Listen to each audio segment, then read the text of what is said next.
এই ফেলই তো। এই ফেলটা কি বড় কিছু? আজকে ফেল করেছি দেখে কি ভবিষ্যতে কিছু করতে পারবো না? আজকে ফেল করেছি দেখে সমাজের মানুষের কাছে কত কথা শুনতে হচ্ছে, পরিবারের মানুষের কাছে কত কথা শুনতে হচ্ছে। এখন পরিবার আমার মুখ দেখতে চাচ্ছে না, তার সন্তানের থেকেও তার মান সম্মানটাই বেশি মূল্য দিচ্ছে। এই জীবন রাখার থেকে না রাখাই ভালো। এই কি রে, এখানে বসে বসে ফোন চালাচ্ছিস যে? আজকে না তোর এসএসসি রেজাল্ট দেওয়ার কথা? আব্বা, এসএমএস পাঠাইছি, তা এখনো রেজাল্ট আসেনি। তা ওয়েবসাইটই দেখ, ওয়েবসাইট না কি আছে ওইটা জানিস নে? ওইটাই উঠে দেখ। আব্বা, বাংলাদেশের যা ওয়েবসাইট এই একদিন চলে তা 2 দিন বন্ধ থাকে। ওই যে কি শব্দ হলো, ওই ওই মেসেজে মানে দেখদিন কি হইছে। বাংলা লিঙ্কের মেসেজ আইএস তোমার হলো 100 টাকায় 2 GB 7 দিন কেনবা। এবার কি মেসেজে? আব্বা, পাস করিস। কত পয়েন্ট পাইছি? আব্বা, 3.20। লোকের মুখে শুনেছি লোকের চালিলে 500-600 পায়, আর তুই 3 পয়েন্ট মানে কি? আব্বা, তুমি এসব বলবা না, এ সেকেন্ড ডিভিশনে পাস। আব্বা, তুমি টাকা সব রেডি করো, মিষ্টি আনতে যাইতে হবে না। আচ্ছা আচ্ছা, আমি টাকা রেডি করতিস, তুই তাড়াতাড়ি বাড়ি আয়। আমার যে সাবাল, বিএসসি তে 2বার ফেল আর বিএসসি তে 3বার ফেল, আর এই এসএসসি তে একবারে পাস করবে কিংবা এই ভাবতে পারছি না তো আমি।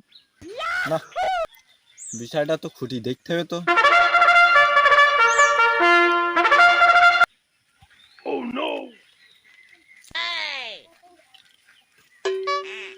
হ্যালো বন্ধু,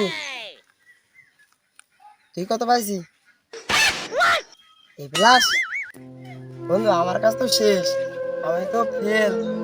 বন্ধু, আমি তো ফেল, আমার আব্বা তো মেরেই ফেলবে। বন্ধু, মাত্র 2 সাবজেক্টে পাস করিস, একটা আইসিটি আর একটা কৃষি শিক্ষা, আর সব ফেল। তুই যে বললি সব কটায় পাস করেছি, হাট আজকে বাড়ি হাট তোর তো মজা দেখ। তুই বাপের সাথে মিথ্যে কথা বললি যে আমি সেকেন্ড ডিভিশনে পাস, আর এখন বন্ধুদের সাথে বলতে ফেল করেছিস? আমি এই এত কষ্ট করে তোর টাকা দিছি পরীক্ষা, আর তুই ফেল করেছিস? তুমি কি ঘুর ভেবিলে আমি পাস করবো তোমার চাল হইয়ে? তুমি কবার পাস করিলি? আমি রক্ত জল করে তোর টাকা দিছি, আর তুই ফেল করেছিস? আর বড় বড় কথা বলতি? তুই আমার দ্বিতীয় এই ফেলই তো। এই ফেলটা কি বড় কিছু? আজকে ফেল করেছি দেখে কি ভবিষ্যতে কিছু করতে পারবো না? আজকে ফেল করেছি দেখে সমাজের মানুষের কাছে কত কথা শুনতে হচ্ছে, পরিবারের মানুষের কাছে কত কথা শুনতে হচ্ছে। এখন পরিবার আমার মুখ দেখতে চাচ্ছে না, তার সন্তানের থেকেও তার মান সম্মানটাই বেশি মূল্য দিচ্ছে। এই জীবন রাখার থেকে না রাখাই ভালো। এসএসসি পরীক্ষায় ফেল করতেই পারে ছেলেবেলে, তাই বলে তাদের মেন্টালিটি সাপোর্ট না দিয়ে আপনারা তাদের উপরে মানসিকভাবে নির্যাতন করবেন না।